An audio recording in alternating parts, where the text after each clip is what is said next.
Por 20 años fue uno de los presentadores del canal de noticias en español con más alcance en Estados Unidos y países de habla hispana. La caída de las Torres Gemelas, el escándalo de Bill Clinton y Mónica Lewinsky, la muerte de la princesa Diana, la guerra en Irak, la captura de Saddam Hussein, la muerte del Papa Juan Pablo II. Su rostro siempre estuvo dando las noticias que marcaron la historia. Pero hoy conversaré con el periodista fuera de CNN, Carlos Montero. Es mi invitado esta noche.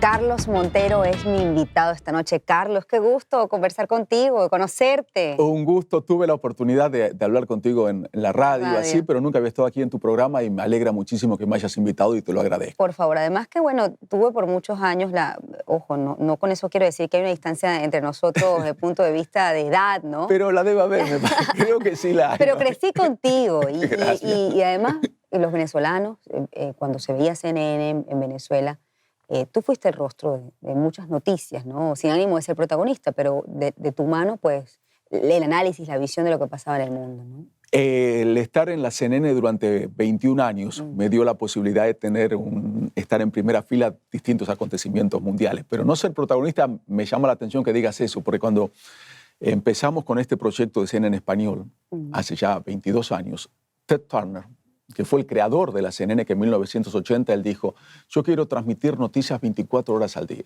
en Estados Unidos. ¿Qué?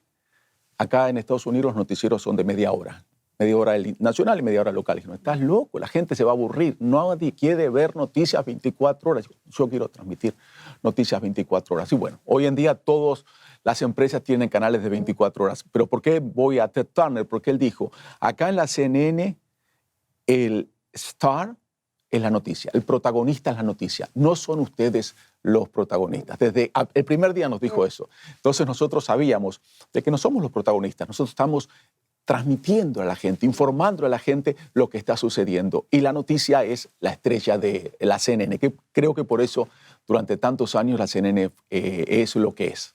Ahora, ¿cómo fue, Carlos, después de 21 años, quitarse el símbolo de CNN? Tú tienes el símbolo de CNN en la frente, es decir, tu cara, de alguna manera, aunque como hemos hablado de la filosofía, te conviertes en una cara visible del canal, ¿no? Quitarse eso después de 21 años, ¿qué tan difícil es? El que me lo puso de una manera muy clara fue mi papá. Mi papá también es un hombre de televisión, está retirado ahora, vive acá en Miami, y me dijo, Carlos, tenés que dejar de ser la viuda de la CNN. ¿Por qué pasa? Estás mucho tiempo con una persona, te convertís parte de esa persona. Estás mucho tiempo con una empresa, sos parte de esa empresa. Sos Carlos Montero de la CNN, Carlos Montero de la CNN. Qué fácil decirlo, pero es difícil hacerlo porque la gente te reconoce por la CNN, te habla de la CNN, te habla de tus coberturas. Pero lo que yo intento para mi salud mental es cerrar esa puerta, recordarlo con mucho cariño, con mucho agradecimiento y mirar para adelante, reinventarme y tratar de empezar un nuevo camino sin esta gran ayuda que es la CNN, que te digo, vas a cualquier parte del mundo y te preguntan, ¿para quién trabajas? Pero te digo, vas a China, vas a África, CNN. Todo el mundo sabe qué es la CNN porque la CNN en sus distintos canales, sus distintos formatos, se ve todo el mundo. Entonces es un desafío nuevo para mí. Hace 1 año y medio que no estoy en la CNN, se cumplieron 18 meses y creo que cada vez voy avanzando en dejar de ser la viuda de la CNN. Te iba a decir, hablando de la viudez, ¿ha sido un duelo para ti no estar al aire? Con CNN al menos. Mira, yo creo que hablamos antes de la diferencia generacional. Yo tengo 56 años. Y cuando me fui de la CNN, yo creo que estaba en mi mejor momento. Estaba muy lúcido, muy preparado, muy cómodo frente a cámara. Podías entrevistar a una persona en la calle o una figura muy importante como un presidente y lo manejas de una manera natural. Era una figura que creo que era querida, reconocida. Entonces, digo, me quitan ahora del partido cuando estoy jugando mejor que nunca, ¿te das cuenta? No es como un jugador que dice, bueno, es tiempo de retirarme porque no estoy igual que cuando era más joven. Entonces sí, me dolió, pero no fue el fin porque hay una vida después de la CNN.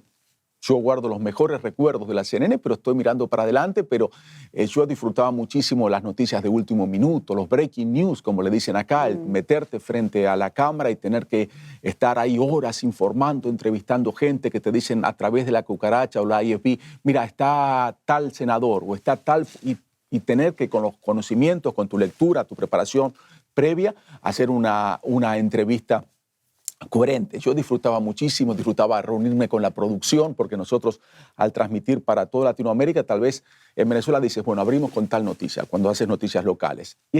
Todos pueden estar de acuerdo, pero en cuanto a nosotros hacer noticias para toda Latinoamérica, desde Estados Unidos, las reuniones editoriales eran muy interesantes. Abrimos con esto, no, abramos con esto otro, entrevistemos a fulano, a sultano. Yo me metía mucho en la producción, estaba muy, muy metido. Ahora, ¿por qué crees que en tu mejor momento, Sí. cuando ya has acumulado, y en el periodismo eso es un valor importante, ¿no? La credibilidad, el respeto, la desenvoltura, CNN decide no renovar el contrato, ¿no? ¿Por qué?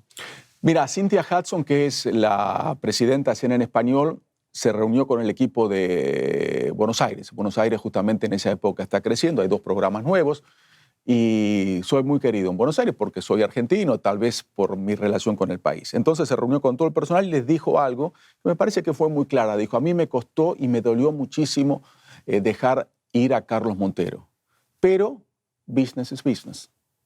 Una decisión de negocios, le salía demasiado caro, apostó a nuevas caras que tal vez le salían un poco más económico, entonces fue una decisión empresarial que la tuvo que tomar. Ella dijo, me dolió mucho la decisión, pero la tomé. Y se toman, así es la vida, ¿no? Así es la vida. Adelante, y este negocio. Este negocio. Ese día tú te convertiste en la cara que veía la gente todas las mañanas, ¿no? Tenías varios horarios, sé qué pasa, pero bueno, el principal era el de la mañana. Era el de la mañana, ¿no? ¿Cómo fue ese día en Atlanta cuando no fuiste a trabajar a CNN? Me lo vas a responder al regreso. Hacemos una pausa. Shirley con Carlos Montero es el hashtag esta noche. Ya volvemos.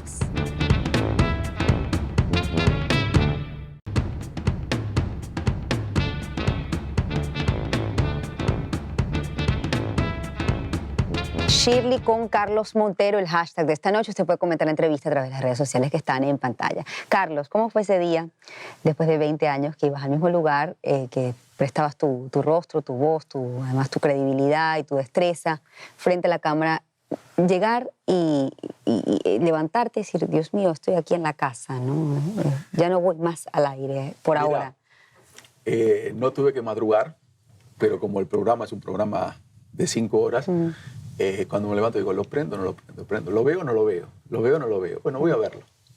Y prendo la tele y veo Café CNN, que era el nombre del programa que yo hacía, y seguía todo igual. Carlos Montero había quedado atrás porque ni se acordaban de los presentadores. Claro, no podés recordar al muerto, se fue, ya es el viudo está ahí. Entonces, pero no, fue duro, pero me tuve que adaptar.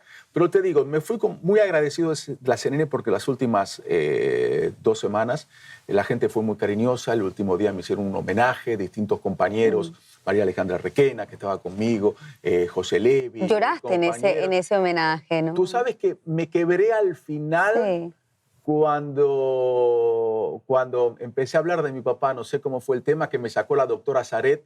Y ahí fue que me quebré un poco, tampoco me puse a llorar así, pero me quebré un poquito, pero fue duro. Pero lo que te digo, lo que no se vio en cámara fue lo que más me tocó el corazón. Eso fue lindísimo, ¿no? Los homenajes, mostrar informes que yo hice, entrevistas. Pero lo que me llamó la atención, y me voy a acordar siempre, la CNN está en los estudios de Café, y después tenemos una redacción muy grande que están los distintos equipos de producción, mesa de asignaciones. Entonces yo tenía un escritorio ahí. Entonces voy a mi escritorio, ya me había despedido, retiro mis cosas, ya había retirado todas mis fotitos, mis cositas, yo tenía varias cosas en mi escritorio, pero retiro y me voy. Y cuando me estoy yendo, toda la redacción se levanta y empiezan a aplaudir. Y yo me iba con el aplauso de todos esos compañeros míos, pero eso fue realmente emotivo, el irme, porque eso no fue producido. Lo otro... los saludos, las ediciones de mis mejores coberturas, había una preparación. Pero eso fue espontáneo. Que toda esta gente, estos productores, chicos jóvenes o chicos no tan jóvenes que estaban conmigo desde el principio, se levantaran y aplaudieran. Ahí me hicieron sentir muy, pero muy bien. Es lo que siempre me voy a acordar. Una de mis canciones favoritas es Todo Termina, es de Fito Páez. Todo tiene un final, dice esta letra, y hoy les quiero anunciar el fin de un fabuloso viaje.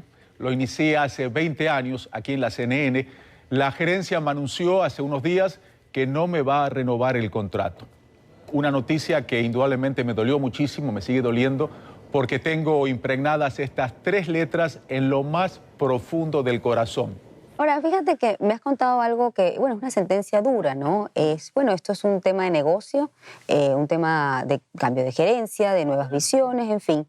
Pero al final uno se replantea o se cuestiona y dice, oye, este medio es muy duro, ¿no? ¿Crees que es así? Es un medio difícil de transitar, ¿no? En lo que es pues el rostro, al final son decisiones, ¿no? Y puede estar toda una vida en una empresa. Me imagino que será también en otras labores, en otras empresas, qué sé yo, ¿no? Pero en el medio nuestro de la televisión es muy complicado. La gente de la televisión es difícil. Mi papá lo vuelvo a citar porque te digo, es una persona que respeto mucho. Me dice, ten cuidado de la gente que se pinta la cara. Y nosotros nos tenemos que pintar la cara para salir en la tele. Entonces, cara pintada muchas veces se cree superior. Entonces, tenemos unas personalidades muy especiales.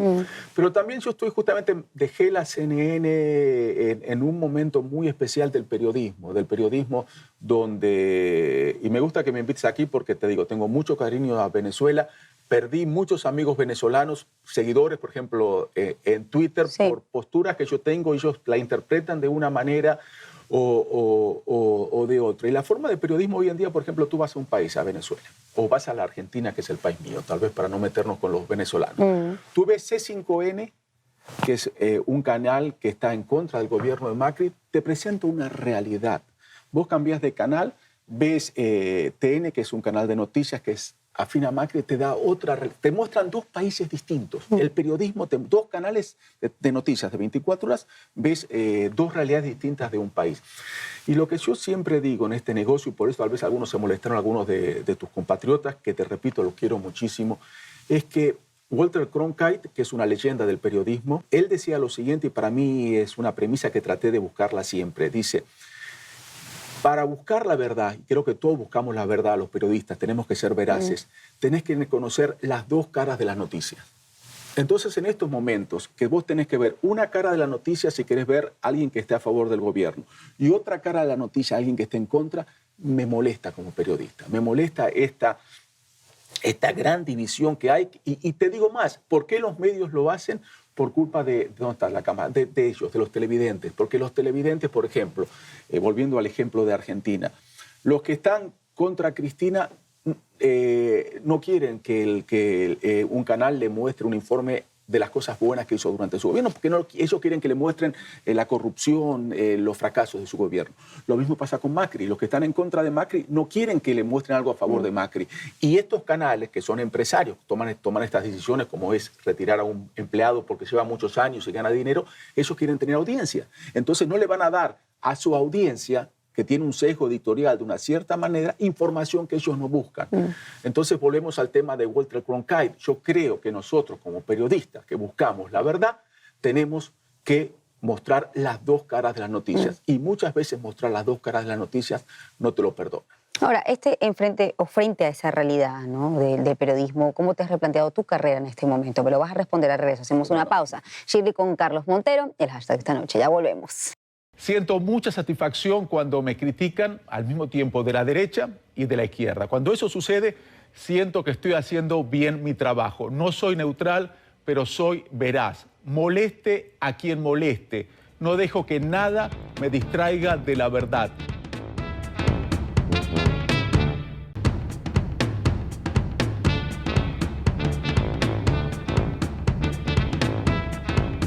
¿Cree que dejó en offside a Estados Unidos? No dejamos en offside a Estados Unidos. Pareciera que ese sistema, como usted habla de la equidad, de la igualdad, pero lo aprovechan y sacan ventaja los ricos, los que más tienen, y no necesariamente los que más lo necesitan. La gratuidad es un elemento. Hoy día en Chile, 40% de los jóvenes que ingresan a la universidad desertan. El muro parece interminable, tiene unos 10 kilómetros de largo, tiene 3 metros de alto, está coronado con esta cadena de alambres de púas, y los habitantes de este lado del muro lo llaman el muro de la discriminación.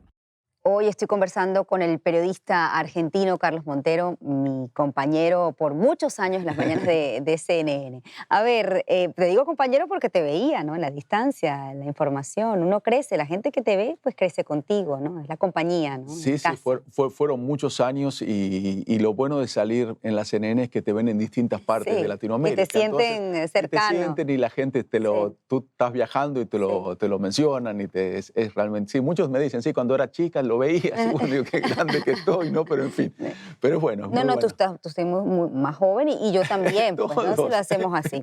Fíjate, el tema de replantearte en este momento del periodismo, ¿no? Donde están las redes sociales, donde, por supuesto, hay una posición editorial, y siempre la ha habido de cada uno de los medios, y tú has salido de uno de esos medios, ¿no? ¿Cómo te replanteas en tu carrera y qué estás haciendo ahora, Carlos? En estos momentos tengo un amigo mío de toda la vida acá en Miami, que tiene una productora, me asocié con él, y en esta productora lo que hacemos, prestamos servicios, tenemos equipos, asesoramos en cuanto si alguien de Latinoamérica viene a grabar, nos pide cámaras o nos pide consejos editoriales, se lo damos, entonces estoy con eso, todavía tengo una cierta relación con CNN por mi paquete de salida. Entonces me mudé a Miami en diciembre, dejé Atlanta, dejé mi granja, mis animales en Atlanta y estoy acá, te digo, me gusta muchísimo Miami. Te voy a contar una anécdota, como mucha gente, los medios pueden cambiar y los fake news. A mí me encantan los animales. En Atlanta tenía mi granja no era como animales domésticos, pero eran mis animales. Acá me gustan los animales y me metí como voluntario.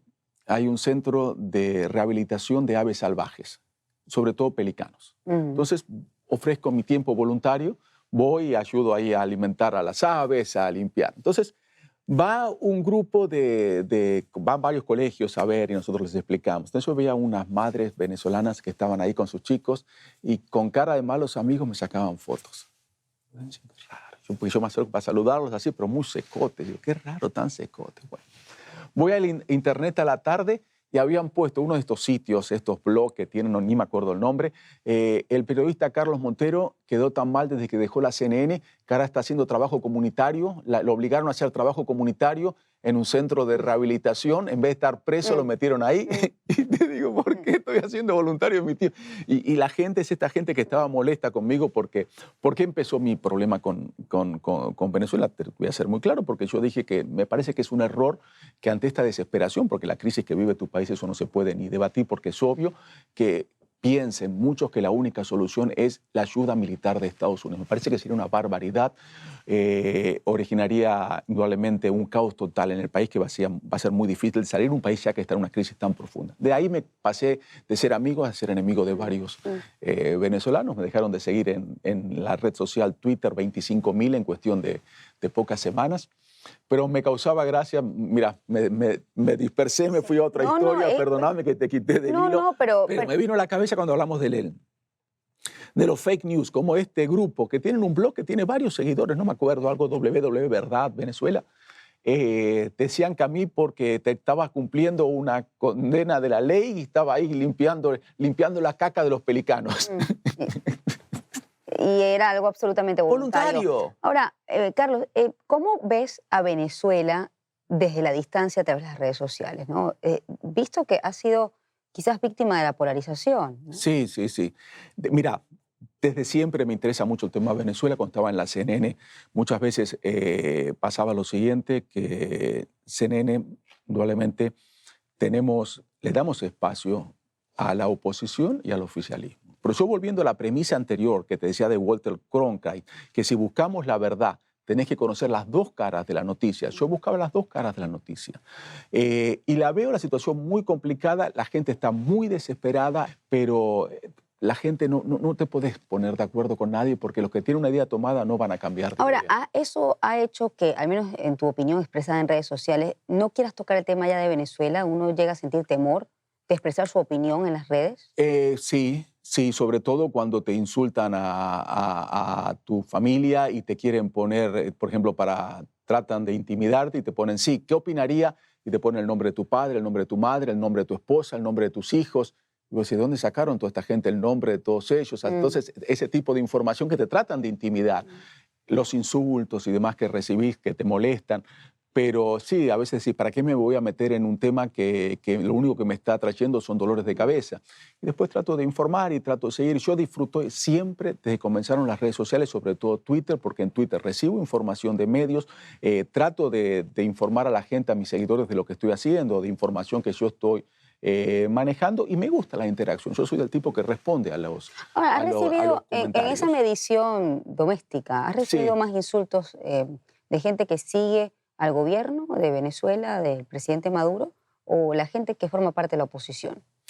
Depende. Por ejemplo, cuando hace unos 6, 7 años me tocó hacer un informe sobre los guardianes de Chávez, que tuvo mucha repercusión. Había hecho un informe Prisa en España, nosotros hicimos el mismo para la CNN. Estuve en Caracas grabando, haciendo sobre la crisis hospitalaria, sobre los guardianes de Chávez, estos grupos paramilitares, hablando con distintos temas. Y ahí, claro, ahí el oficialismo me dio con todo y de una grosería increíble.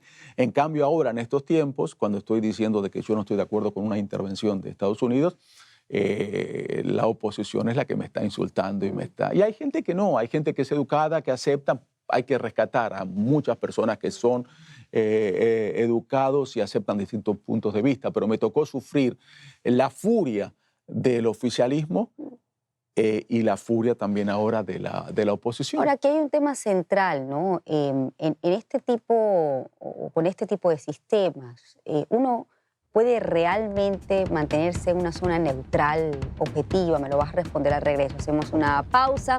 Shirley con Carlos Montero. Es el hashtag de esta noche. Ya volvemos.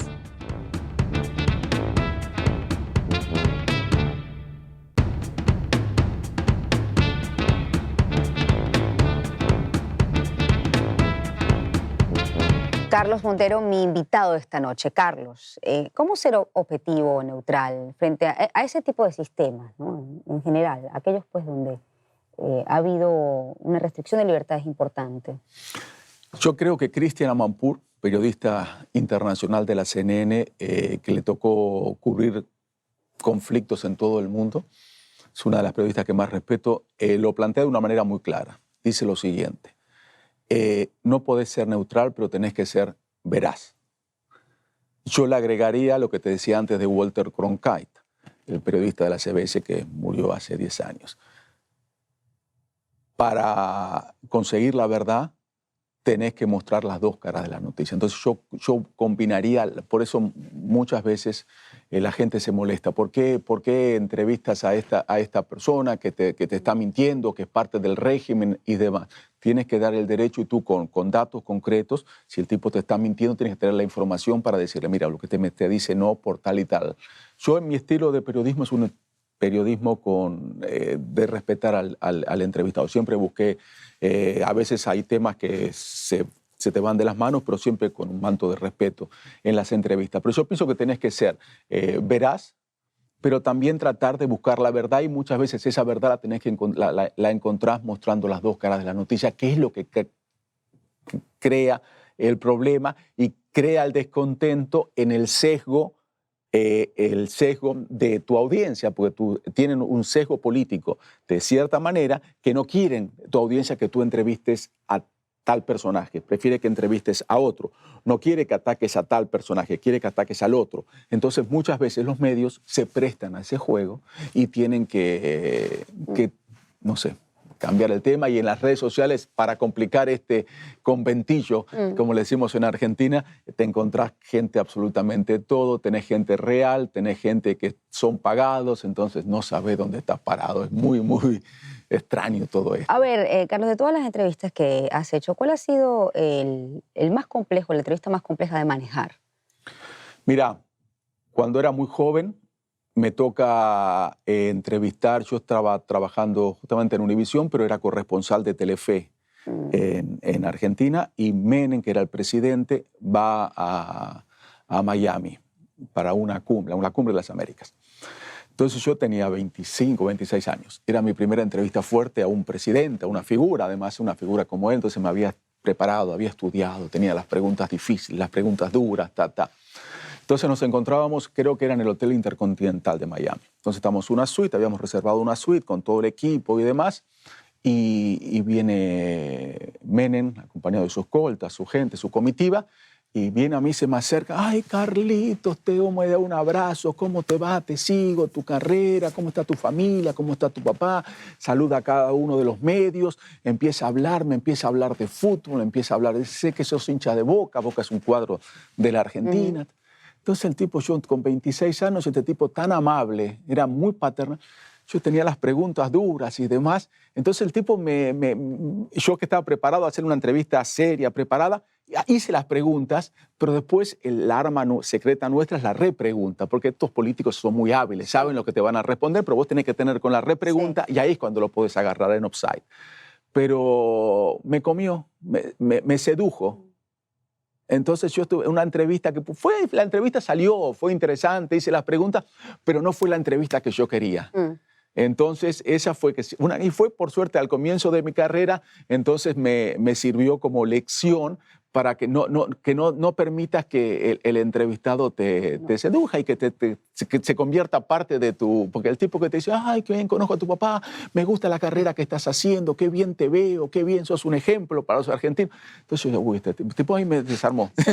Uno te puede sentir comprometido. Te sentís por comprometido, eso la distancia. sí. Por eso fue un ejemplo que siempre uso porque es un personaje, no ahora está muy mayor y demás, pero en su juventud Menem era una persona muy agradable, tipo, como a mí salió con las mujeres más bonitas de Argentina, una figura muy pintoresca dentro de la política. También te tocó el 11 de septiembre. Tú estabas en vivo cuando ocurrió justamente el ataque, ¿no?, a las Torres Gemelas, ¿no? Mira, nosotros cuando somos, la carrera nuestra es, empezás como puedas en este negocio, después pasás así como reportero, después de reportero pasás a presentador, pero cuando estás en el escritorio siempre querés salir a la calle, ¿no?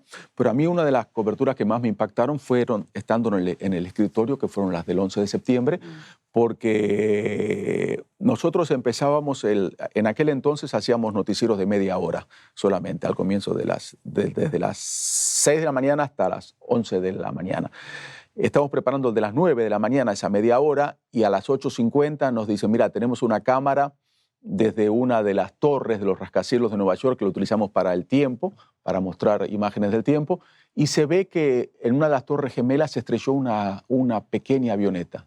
Está entrando domésticos sin nada de información, entremos nosotros también. Entonces entramos 10 minutos antes, cortamos el programa que era grabado, creo que era un programa de deportes, y con muy poca información ahí empezás y tratás de buscar gente que esté, la gente de producción, porque tú estás en el aire, que testigos, y entonces te vas enterando y de repente me tocó en vivo ver cuando el segundo avión se estrellaba en la otra torre, y con muy poca información. Para mí, otra de las armas mías es la información. Me gusta estar preparado cuando estoy frente a cámara. Ahí no estabas, tenías información que conseguías, información sobre qué pasan las torres, cómo era el tiempo, porque el tiempo era un factor importante. Al principio pensabas que se estrelló esta avioneta, era un día espectacular, un accidente.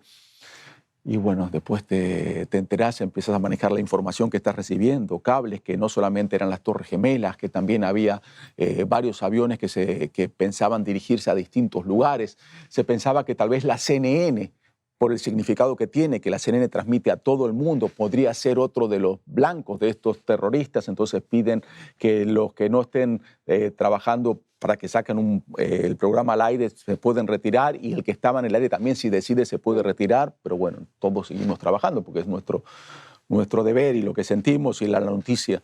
Pero eso fue muy fuerte. Estuvimos ahí en vivo varias horas, después me mandaron a Nueva York a los pocos días y ver cómo estaba Nueva York fue impactante. Saluda a Carlos Montero, interrumpimos nuestra programación para mostrarles estas imágenes que estamos recibiendo en vivo desde la ciudad de Nueva York. Un avión se estrelló sobre estas torres.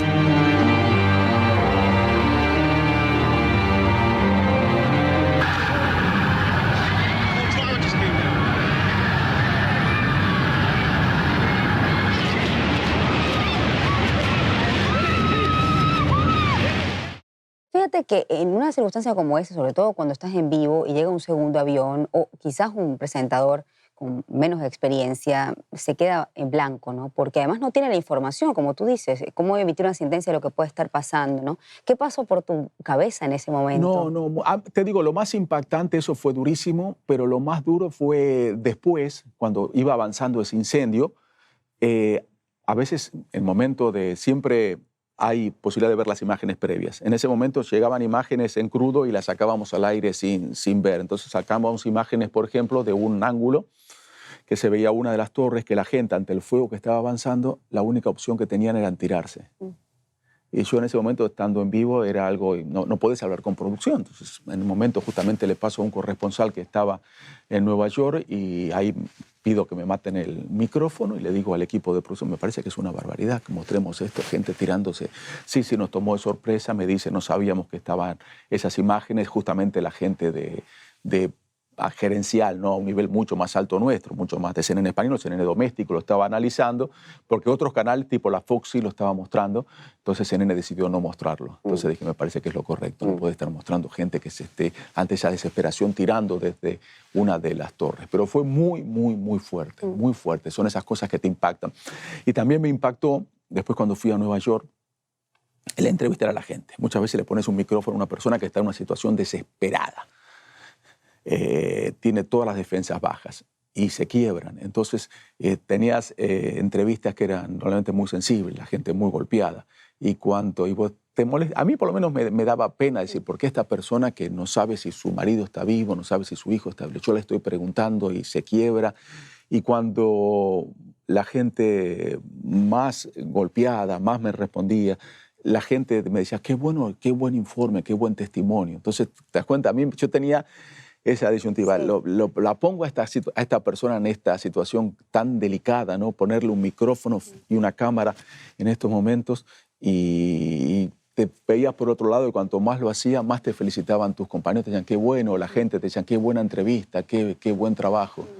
Y uno dice, mira, pues estoy haciendo un buen trabajo según lo que me están diciendo mis compañeros o la gente, pero estoy poniendo a estas personas en una situación muy, muy delicada que no sé si quieren hablar. Te dicen que sí porque están justamente desesperados. ¿Y cómo se cuestiona entonces?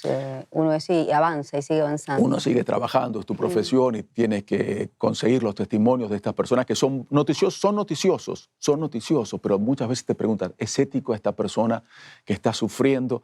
Pero es tu trabajo como periodista. Nosotros tenemos que preguntar y en esos momentos, con toda la delicadeza posible, con toda la educación posible, trato de hacerlo, pero son testimonios que te ayudan a contar la historia y te ayudan a mostrar qué es lo que está sucediendo, qué están viviendo esta gente. Yo tengo que hacer una pausa. Quiero hablar de Carlos Montero, que está en Argentina, que era el hijo de un gran presentador, ¿no? Que era presentador tu padre. El productor. Un gran productor argentino. Y te decían, bueno, Carlos Montero, el hijo de... ¿El nombre de tu padre? De Carlos, de Montero. Igual. El hijo de Montero. Imagínate. Sí, bueno. Igual. El hijo de Montero. Me decían Monterito. Monterito era. Ok, entonces es así. Quiero regresar a esa Argentina o quiero regresar a ese Carlos que estaba en Argentina, Carlos Montero, hijo de Carlos Montero, un gran productor, y que decide, bueno, yo tengo quizás en Argentina un trabajo más cómodo, tengo ya un camino hecho por mi padre, yo me voy a Estados Unidos a trabajar. ¿Por qué tomas esta decisión cuando pudiste tener quizás un camino más llano, más fácil? Me lo vas a responder al revés. No? Hacemos una pausa, Shirley, con Carlos Montero, el hashtag de esta noche. Usted puede comentar la entrevista a través de las redes sociales que están en pantalla. Ya volvemos.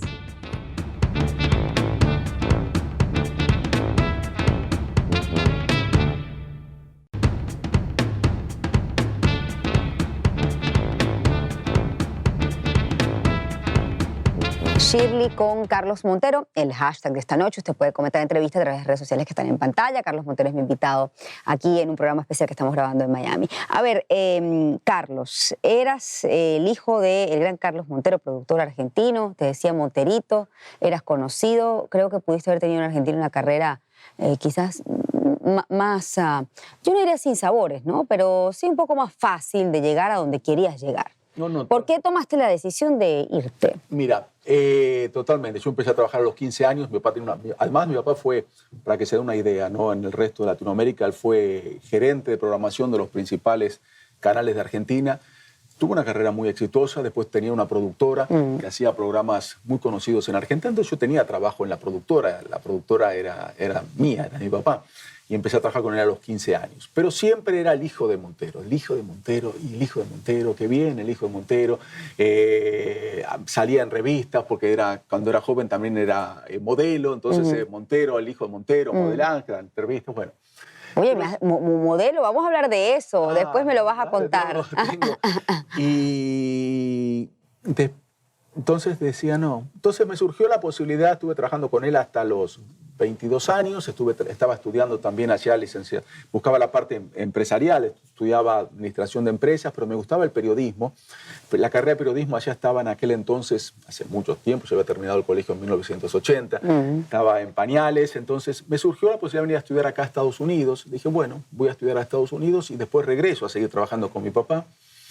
Y la vuelta, viste, de la vida muchas veces te sorprenden. En la universidad conocí una chica estadounidense divina. Cuando me recibo me dan permiso para trabajar aquí en un año, en una visa de practical training, le dicen. Empecé a trabajar en Telemundo, en Univisión, y después dije, bueno, me quedo. Y me quedé. Me acuerdo que empecé trabajando como en Telemundo, estaba ganando $18,000 al año, que para mí, te digo, comparado con lo que podía estar ganando en Argentina, no era mucho dinero, pero era entrar finalmente acá en una cadena de Estados Unidos. Y después una cosa trajo la otra y me quedé y mi vida se hizo en Estados Unidos, pero con mis contactos en Argentina era corresponsal de Telefe, escribía para revistas de Argentina, entonces tenía una relación muy directa con Argentina, pero prefería hacer mi carrera aquí en Estados Unidos, donde no era Monterito, no era el hijo de Carlos Montero. Pero mirad, volviendo a las vueltas de la vida, mi hijo, Carlos, que se recibió de la universidad y decidió irse a vivir a Buenos Aires. Está trabajando en estos momentos en un canal de televisión, él es productor de deportes, viviendo en Buenos Aires. Feliz. Hace 2 años que está ahí, desde que dejó la universidad, desde que se graduó, se fue a Argentina. Ahora, se repiten las historias. Así es, pero ¿crees que lograste dejar de ser, al menos en tu país, el hijo de Carlos Montero? No, ¿sabes? No, siempre lo voy a hacer. Lo que aprendí y trato de enseñárselo a mi hijo, pero viste, claro, uno tiene que aprenderlo solo, que no está mal ser el hijo de. Tengo que aprovechar. Ahora tengo la suerte de tenerlo a mi papá cerca y conversar. Ahorita es el padre Carlos Montero. Absorber sus conocimientos, porque ¿quién más que un padre? Entonces no sentirte, ¿no? Y si la gente piensa que es el que está acá por ser el hijo de Montero, problema de la gente. Tú trata de sacar lo mejor. Entonces lo que aprendí, no dejar de ser el hijo de Montero, sino que no me moleste ser el hijo de Montero. Sentirme feliz y orgulloso de ser el hijo de Montero. Cuéntame esa etapa de modelo. A esa etapa de modelo, mi papá tenía también Eso poca gente lo sabe. De vez en cuando, a veces salió alguna foto mía, porque era un modelo que con traje de baño. Ah, sí, vamos a buscarle, a ver si la producción. Glenda Umania la puso en televisión y muchas. Sí, estaba en ese programa, que yo estaba asistente de producción, pero habían chicas que eran actrices y me ofrecieron, ¿por qué no haces comerciales con nosotros? Y yo tenía 19 años y tenía un buen cuerpo porque hacía mucho ejercicio, era remero de un club de Argentina, entonces así con ese cuerpo y joven, pelo largo, empecé y lo hice hasta que vine aquí a Estados Unidos. O sea, estuviste tiempo. Sí, estuve 3 años más o menos. ¿Te gusta ese mundo? Es un mundo, no era lo mío, pero era un mundo interesante, me divertía muchísimo, conocía muchísima gente y siempre siguiendo la parte de producción y además estaba estudiando licenciatura en administración, pero sí, me divirtió muchísimo. Fueron épocas muy, muy, muy buenas, muy divertidas de mi vida. A ver, Carlos, ¿qué le quita a alguien que ha dedicado toda su vida a la pantalla, es decir, de su vida personal? ¿Qué crees tú que ha sacrificado? Yo creo que en este negocio mucha gente se la cree. Yo tuve la oportunidad de estar bien chico. Empecé a trabajar a los 15 y yo era asistente de producción con actores muy conocidos y salíamos de un canal y toda la gente se le tiraba a los actores a pedir autógrafos y yo veía como ellos muchos se la creían y se sentían importantes cuando iban a un lugar y no los miraban se sentían mal y yo eso nunca lo compré. Entonces yo no tuve el papel de ser un actor conocido, pero como periodista la gente te reconoce y la gente con cariño te saluda, vas a un lugar, tal vez te dan a un restaurante un trato preferencial, pero nunca me la creí. nunca me la creí. No que venga alguien, te pide un autógrafo, te diga, ¿me puede sacar una foto con usted? No me la creo. Es algo que me parece que te da la televisión, pero lo vivo con mucha humildad y con mucho respeto hacia la gente que me pide una foto. Y desde el punto de vista familiar y personal, ¿se pierde algo, se sacrifica, quizás tiempo? Mira, no, tiempo yo te digo, gracias a Dios, mi carrera en la CNN, que fueron los últimos 21 años, trabajé a las mañanas. Entonces, tuve la oportunidad de ir muy temprano al canal e irme a la 1 más tardar. Entonces, yo tenía todas las tardes para dedicárselas a mis hijos. ¿Con fuerza? Dormía una siesta. Sí, recuperaba no, muerto. Sí. Pero dormía una siesta y la vitalidad era como recargar las baterías. Entrenador de fútbol, los llevaba a las excursiones, iba a la reunión de padres, era el único hombre sentado ahí con todas las mamás, porque mis chicos empezaron, te decía, 2 y 3 y estuvieron hasta terminar la universidad, estando yo en la CNN. Entonces fue un papá muy protagónico de la vida de mis hijos, era protagonista de la vida de ellos. Eso lo valoro porque me permitió la CNN un turno que es difícil, dividir la parte profesional de la parte personal que es la que se la di a mis hijos. Y los disfruté y los vi crecer porque ahora que están grandes y ahora justamente regresé de la Copa América en Brasil y lo invité a mi hijo.